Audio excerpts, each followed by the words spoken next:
जैसा कि आपको ज्ञात होगा, श्री दीपांकर गौरव जी की याचिका पर आज दिनांक 31 अक्टूबर 2023 को माननीय सुप्रीम कोर्ट में सुनवाई होना प्रस्तावित है। आज की सुनवाई से बीएड का भविष्य काफ़ी हद तक तय होगा। बिहार शिक्षक भर्ती में वो रहेंगे अथवा नहीं रहेंगे। इन सबके रिगार्डिंग किन मुद्दों पर आज चर्चा विमर्श होगा, क्या ये मुद्दा आज निस्तारित हो जाएगा या फिर अगली डेट मिलेगी, इसके बारे में डिटेल में बात करेंगे। अंत तक जरूर जुड़े रहिएगा। नमस्कार दोस्तों, मेरा नाम है नीरज। आप देख रहे हैं कैरियर बिट यूट्यूब चैनल। अगर आप इस चैनल पर पहली बार विजिट कर रहे हैं तो इसको सब्सक्राइब करते हुए बेल आइकन को प्रेस करना ना भूलें। देखिए, इस पूरे मामले में 3 पक्ष हैं। एक तो स्टेट ऑफ बिहार, दूसरा बीएड का पक्ष और तीसरा डीएलएड का पक्ष। अब यहाँ पर अगली डेट मिलने की संभावना तभी रहती है जब कोई पक्ष अपने पक्ष को सही से ना रख पाए और वो अगली डेट की डिमांड करे। यहाँ पर देखिए, स्टेट ऑफ बिहार इस मामले को पहले ही अपने एसएलपी को वापस ले लिया, यानी वो इस मामले को लंबा नहीं खींचना चाहती है। और पिछली सुनवाई में भी आप लोगों ने देखा होगा कि स्टेट ऑफ बिहार रिजल्ट को जारी करने के संदर्भ में उन्होंने प्रश्न पूछा था, जिस पर ऑनरेबल सुप्रीम कोर्ट के जज ने साफ तौर पर कहा कि रिजल्ट पर किसी भी प्रकार की रोक नहीं रहेगी। इसके बाद से दूसरा पक्ष जो है वो डीएलएड का। डीएलएड के फेवर में अब तक 2 से 3 फैसले हो चुके हैं सुप्रीम कोर्ट के माध्यम से, जिससे वो इस मामले को जल्द से जल्द निस्तारित करना चाहते हैं। और वहीं तीसरा पक्ष जो है बीएड का। देखिए, बीएड के पास इस मामले को लंबा खींचने का अब कोई एक तरीके से तुक नहीं बनता है, क्योंकि वह इस पूरी भर्ती प्रक्रिया पर स्टे लगाना चाहते थे जब रिजल्ट की घोषणा हुई, और वह इस केस को अर्जेंट में लिस्ट कराना चाहते थे। अर्जेंट में लिस्ट कराने का मतलब कि पूरी भर्ती प्रक्रिया पर बहस करा करके प्रक्रिया पर रोक लगा दी जाए, इस प्रकार का प्रेयर किया गया है। तो इसमें डेट मांगने की तो संभावनाएं लगभग शून्य हो जाएंगी, क्योंकि वो खुद चाहते हैं कि जल्द से जल्द इस मामले को सुना जाए और स्टे जैसे या फिर पूरी भर्ती प्रक्रिया पर रोक जैसे मामले हो, और उसके बाद से सुनवाई कंप्लीट करके बीएड अभ्यर्थियों की एलिजिबिलिटी तय हो कि वह इस शिक्षक भर्ती में रहेंगे अथवा नहीं रहेंगे।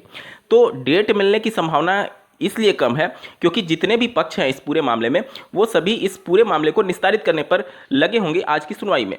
क्यों? क्योंकि बीएड के पास पूरी भर्ती प्रक्रिया कंप्लीट हो रही है और वो अर्जेंट में इस केस को फाइल किए हुए हैं। 30 तारीख को इस केस को 29-30 तारीख को इस केस को अर्जेंट में फिर से मेंशन करने के लिए एक एप्लीकेशन दायर किया गया था बीएड पक्ष की तरफ से। तो वहां पर ऑनरेबल सुप्रीम कोर्ट से अगर डेट की प्रेयर की जाती है तो फिर वो पूछेंगे कि आपने तो इसे अर्जेंट में फाइल किया है, अर्जेंसी दिखा करके आपने इस केस को लिस्ट कराया, फिर आपको अगली डेट की क्यों तैयारी है, अगली डेट की मांग क्यों कर रहे हैं? तो उम्मीद कम है कि अगली डेट मिले। हालांकि देखिए, कोर्ट में क्या संभावनाएं बन जाए।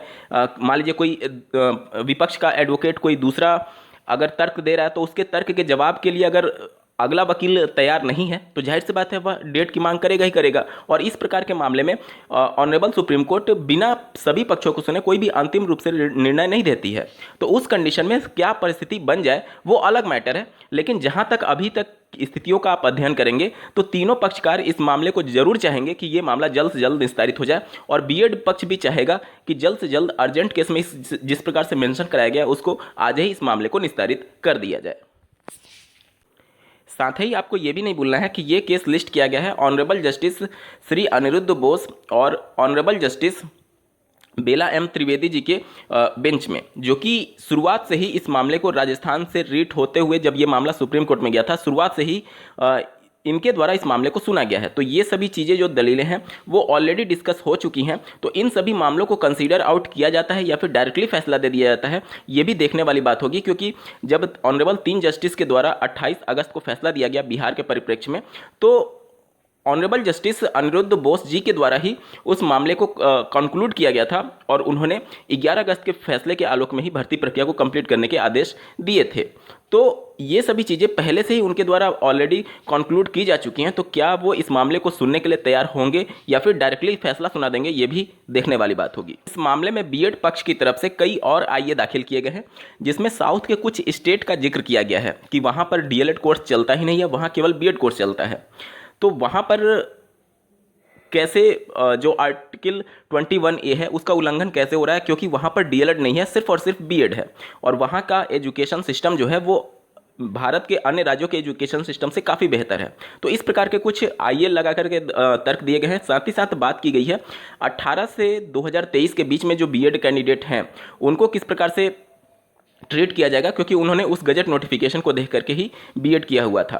साथ ही साथ कुछ और इसमें नए एप्लीकेशन को फाइल किया गया है नए तर्क के साथ। अब इन सभी मुद्दे को माननीय सुप्रीम कोर्ट कंसीडर करती है अथवा नहीं, क्योंकि ये सभी मामले जब राजस्थान से उठ करके मामला सुप्रीम कोर्ट में गया था तो उस समय भी वहाँ के राज्यों के बीएड और ये सभी मामले पर चर्चा विमर्श हुआ था। साथ ही साथ इस नए आईए में हरियाणा का भी जिक्र किया गया है कि यहाँ पर डीएलएड कोर्स रन होना बंद हो चुका है, तो फिर यहाँ केवल बीएड ही कैंडिडेट होंगे। तो उस प्रकार से कैसे चीज़ों को एक तरीके से किया जाएगा, किस प्रकार से होगा, ये सभी पक्षों को रख करके एक नया एप्लीकेशन भी इसमें दायर किया गया है। तो आज की सुनवाई बहुत महत्वपूर्ण है, क्योंकि बीएड अभ्यर्थियों का भविष्य आज तय होगा। साथ ही साथ डीएलएड अभ्यर्थियों के लिए भी बहुत महत्वपूर्ण है, क्योंकि अगर बीएड अलाउ होता है तो कट ऑफ जो आप देख रहे हैं उसमें कम से कम आप 5 से 6 नंबर और जोड़ लीजिएगा, जो ओवरऑल कट ऑफ जाएगा बीएड को शामिल कराते हुए। तो दोनों पक्षों के लिए आज का दिन बहुत ही महत्वपूर्ण रहने वाला है। दोनों पक्षों को आज की सुनवाई के लिए बहुत बहुत ढेर सारी शुभकामनाएं। इस वीडियो को देखने के लिए आपका बहुत बहुत धन्यवाद। भगवान करे आपका दिन शुभ हो।